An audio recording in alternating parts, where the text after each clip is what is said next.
Welcome to the Piston Fanatic. I'm your host, Dave Dalton, and I'm excited to share my passion and perspective of our Detroit Pistons as we go on this fantastic voyage together. I've been a diehard Piston fan since the days of Dave Bing and Bob Lanier. I've also been the varsity basketball coach of a very successful program in Northern Michigan. Please click on subscribe and like. And I'm so proud of our Piston fans. I'm so proud of all my listeners and the Piston fans that are all over the world. We have listeners on this podcast from all over the world. And our arena was packed tonight, and the fans were going crazy. And, we lost 27 in a row, the most in NBA history. But our fans are not like losers. Our team didn't play like losers tonight. And it's been a frustrating season, way beyond I could have ever imagined it ever being this bad.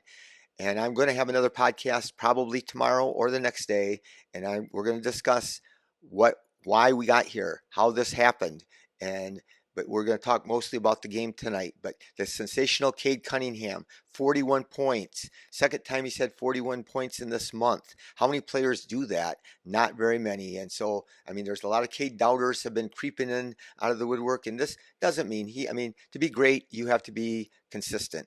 And but he's been more and more consistent, fewer turnovers, better shooting. And, it was a tough loss. We were ahead 97-92. Cade hits a three and he holds up his follow through like Joe Dumars long after the shot. And the crowd is just going crazy.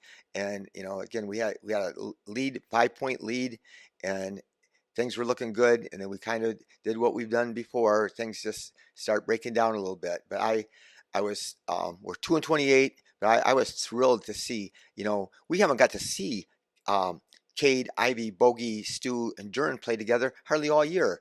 Duren's been out half the year. Bogey missed the first half of the year, and Ivy sat on the bench a lot of the year. So we've not got to see this, but it is exciting, and it has so much potential. And I'm going to talk about it more. I was very disappointed. Asar, play the kid. We're losing, and we have, we're just going to get into it more, but he played only 9 minutes. So I want to see, with the rest of the year, win or lose. If we don't win another game, I want to see Cade and Ivy and Duren and Asar stay healthy, and I want to see all of them play at least 30 minutes a game from now until the end of the season. And it's fun. They're fun to watch, and I'm going to talk more about that. But the crowd was just incredible. Bad players don't go score 41 points and shoot 15 for 21 and 3 for 4 on threes and 8 for 10 on the free throw line and get 9 rebounds and 5 assists. That's not, that's a special thing. Average players can't do that. So anyway, Cade was just incredible. And a funny thing that happened, though, Bill Simmons, who I really like, and he tweeted during the game, towards the end of the game, he said the funniest part about this thing was Cade was completely unconscious. He couldn't miss a shot, and the Pistons were down by only 5 points with 38 seconds to go. And we call a timeout, and we come out and we run a play for Alec Burks, and he jacks up a contested three with a guy hanging all over him and misses it. And he said that he thinks that maybe the $80 million that we paid Monty was a whiff. So I don't know that. It wasn't funny to lose the game, but we were down by 2 points with less than a minute to go, 57 seconds to go. We were down by only 112 to 110, and then things just came unraveled. So it was tough. But Monty said he was brought in here to change things, and it's probably mostly on me than anybody. And I think a lot of the fans would agree. I did like the way he rotated players a little bit. I got nervous. He had an all-bench unit in for a minute, and then he brings Bogey in off the bench and right away. And so at least he was out there for part of that time before we were out there too long with an all bench unit. But see, the thing is we have to get a better team. But we have a great core and we have a great future if we can keep the core, but we have to have a general manager that can build around them. We have to have a coach that can develop them and play them and encourage them. And all of that's not happening. I'm going to talk tomorrow a lot about potential moves and trades. I'm going to talk about why we got here. So yeah, stay tuned for tomorrow. I think you'll really enjoy the podcast if you listen tomorrow. So he talked about Cade, saying after the game, they said, "What do you think about Cade's performance tonight?" Monty said, "Well, I was just as proud of what he did in the locker room just now." He said he talked passionately about the things that we need to do, and everybody needs to be accountable. but Monty said most of it's on me. And I know Cade said everybody just has to stay together, and we gotta, you know, keep fighting. So here's the thing. Bogey started out great. He kept us in it. He played 39 minutes and was 9 for 19. That's good. He was 3 for 9. That's on threes. That's 33%. That's not quite good. 4 for 9 though is great. So that's he made. If he had made more and more, but he was 2 for 3 on free throws, 3 rebounds, 2 assists, 4 turnovers, which is too many. I think 3 of them were in the first half. But of all of our starters had positive plus minus, except for Bogey, he was -3, and he scored 23 points. But the big story of the game, one of the big storylines from the game is they hunted him. I don't know if you pay attention during games. They, especially in the second half, they isolated Bogey, especially in the fourth quarter. Every play was whoever was Bogey was guarding. They created space for that person, and they just drove on him, and he couldn't stay in front of anybody.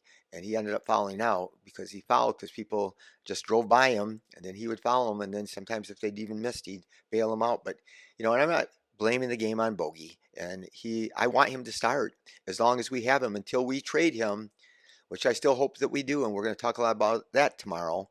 And I want him in the starting lineup, and I want him to play a lot, and I want him to play just a little bit better, but he just got torched on defense, and so somehow we got to find a way to overcome that. But the big thing is Duran, he's made such a big difference when he plays, and just even when he's in the game, when we played in New Jersey the other night, they just got everything they wanted at the rim, and tonight they were challenged. And sometimes we foul too much. We have to learn to contest drives without fouling every time. They also got in the paint and shot pull-up jumpers a lot on us too, and they hit a pretty good percentage of those. But Stu, he really started out energized, man, and he played 36 minutes, but he got 2 offensive rebounds right off the bat, but he was 2 for 7, and he just can't score inside. They just have, as long as they had Claxton and Sharp in there, he can't score over those guys. He just can't. But he was 1 for 2 on threes, and again, we got him to stretch the floor. And I'm not saying he's a bad player. I'm saying he's a good player. And there's some rumors we're going to talk about tomorrow about Stu. And there's some teams. I think Stu would be great on a championship team, even to come off the bench and do a lot of the things that he can do. It's just hard when we have a team that's so short of scorers and shooters, and we just have so many challenges that, he can't be a guy that we can depend on to score. But he did play really well tonight, and he had 11 rebounds, 4 assists, and 0 turnovers again. So he's done this back-to-back games against them. He only had 7 points, so he's not necessarily a threat. And Jalen Duren, though, 33 minutes. And he's been out for how long? So he can't be in game shape. He can't be. I mean, you can't just sit out no matter how much conditioning you do, ramping up. But he was 6 for 11, 15 rebounds. He had a double-double at halftime. So he's going to make a big difference. So we just got to pray that he stays healthy the second half so he can just keep on developing, because we still haven't even scratched the surface of Jalen Duren. He has so much more to offer, but he can't, get comfortable doing any of these things unless he is healthy. So, but he had 4 assists and 0 turnovers. So he was awesome tonight too. And he had 1 steal and 1 block, and he contested a lot of other ones. So that's the thing. Sometimes you can just having that one big guy down there, like I always say, if we have Stu and like Knox or Livers in there, we're toast. People can just take it to the rim. They don't even have to worry about anything.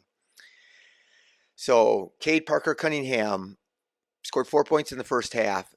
And again, a big factor in the game. Games are decided not always at the end of the game. They have been for the Pistons. And again, we're going to talk about that tomorrow.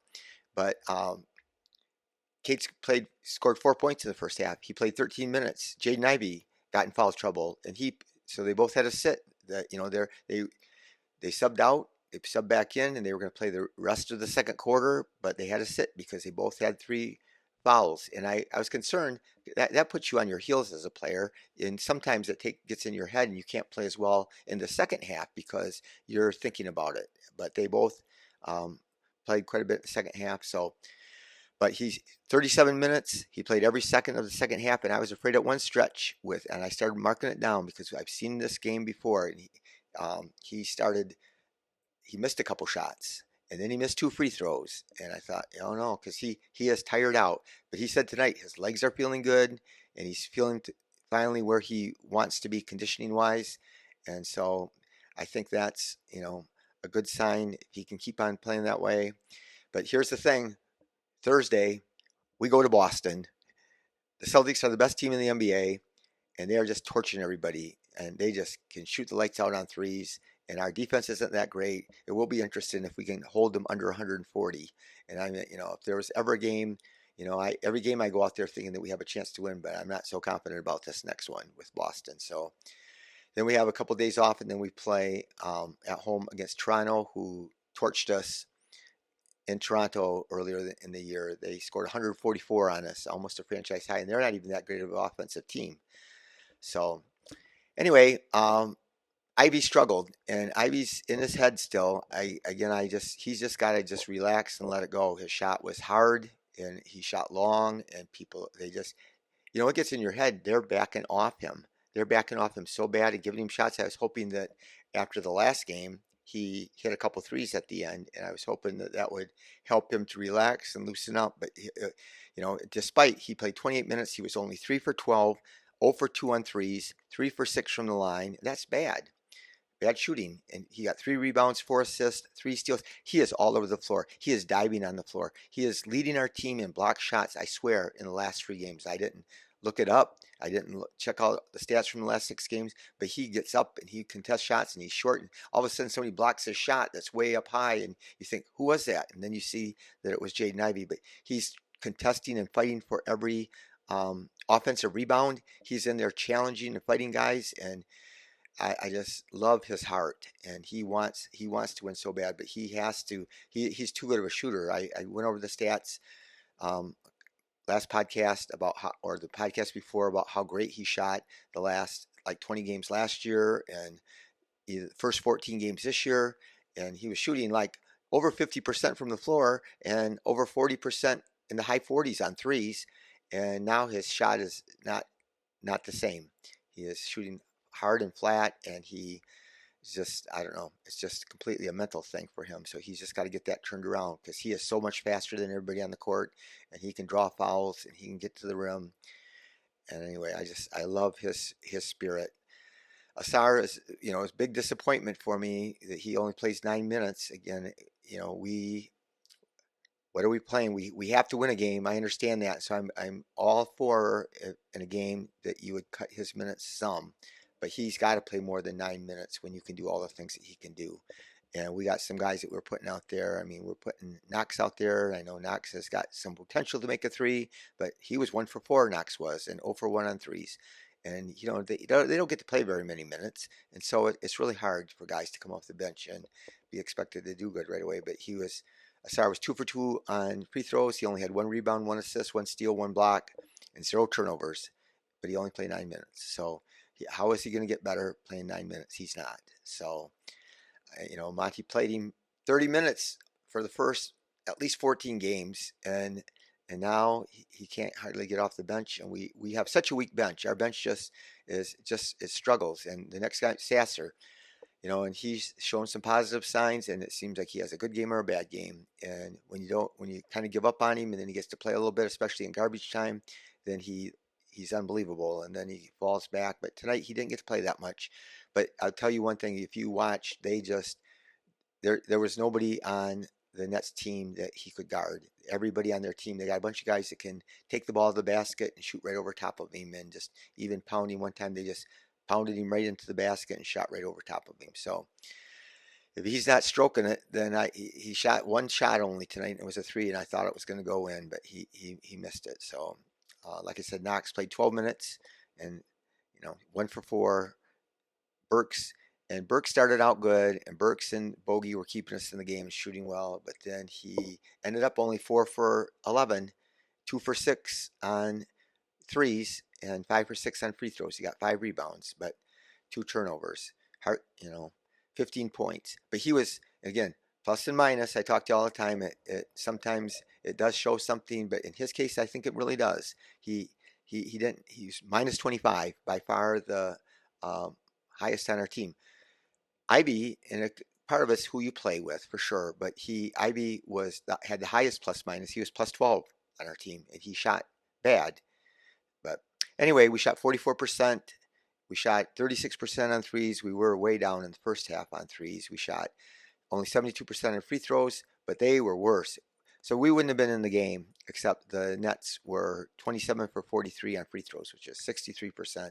So we wouldn't have had a shot at the game, but if they would have shot their free throws at a better pace. But we were 24 for 4 on fast break points. And this is what I want. I want to see us run more. I think it's got to be a conscious effort in practice and in games, and it's got to be hammered to the guys all the time. We outscored them 24 to 4 on fast break points.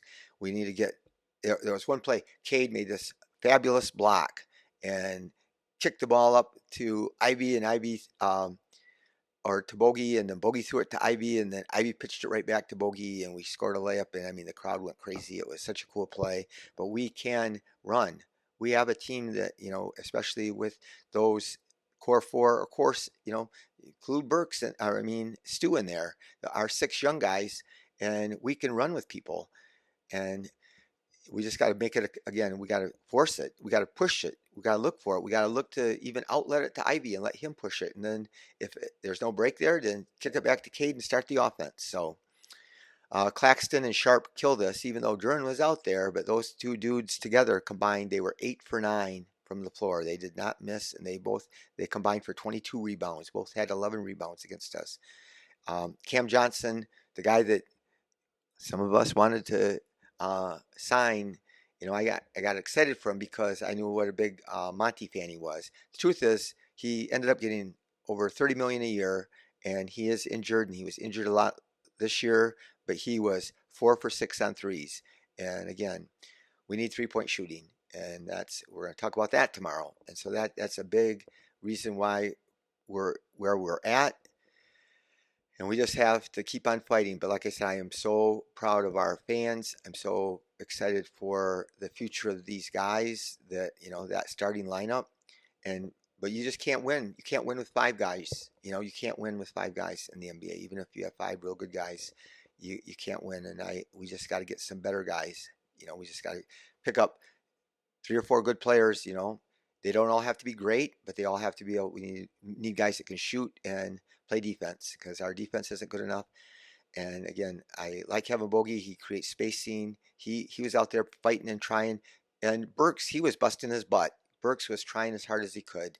I mean, he went up there for a rebound one time and just seemed like there was no chance he would get it, but he ended up getting his hands on it. But again, the biggest thing I came away from today is being appreciative that I have great fans, that my podcast has great fans, and that our Pistons have great fans. And everybody's going to say, and all the people are going to talk about how we set the all-time record and it's going to go down in history, but it's going to make it all that much sweeter in 2 years when we're really, really good. And I know a lot of you are going to laugh when I say that, because how are you 2-28 and say that we're going to be good in 2 years? But we just have to keep the faith. And I'm sure there's a trade coming. We can't count on that to be the difference, though. We can't count on just having a trade and that's just going to turn our season around. Anyway, we're going to play Boston, like I said, Thursday, and then, like I said, we're going to play Toronto in a couple days after that, and at home. So we got to win. I don't think we can beat Boston, but I still know that our Piston fans are going to show up. And again, tonight was exciting. I was nervous and sweating and just so amped up into the game. And I thought, we got behind a little bit late in the third quarter, and then we came back, and again, like I said, we took that lead, and I was so excited. But please listen tomorrow. I'm gonna drop this one late tonight, and then there'll be another one coming out probably in the middle of the day tomorrow. And then please like and subscribe. Be the reason that somebody feels valued and cared for and loved, and go Pistons.